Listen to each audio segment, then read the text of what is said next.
quick intro to Ponder. It's basically an alternative to the Graph protocol that has ideally a much better developer experience and also can be extended to build basically any backend web service that is blockchain adjacent. Almost 2 months ago, I demoed this tool, Create Ponder, which is a little CLI tool that allows you to bootstrap a Ponder project from a Graph protocol subgraph. Today, I'm going to use actually the same tool, but a new option, which is creating a project from an Etherscan contract.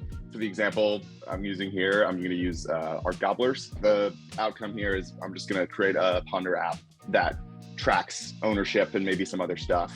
So I'm going to start from here and use the pnpm create command. And then I'm going to go from Etherscan and I'm going to copy this Etherscan link here. And now it's installing the dependencies here. So you can see these files getting generated. The project has been created. So that's doing some stuff. It looks like it found some events. Let's open up our handler file. Let's get the parameters. Let's get from, to, and then I think it's ID. Cool. So yeah, now it's logging what you can see here.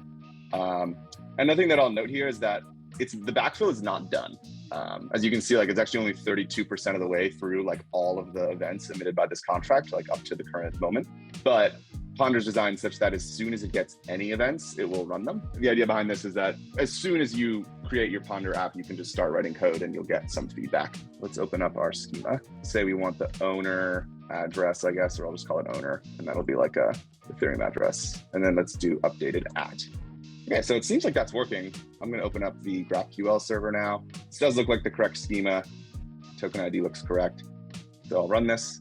And sure enough, the server is serving that data. We could like order by stuff, all the classic your graph protocol compatible GraphQL schema. If all you care about is NFTs, Ponder's like probably overkill.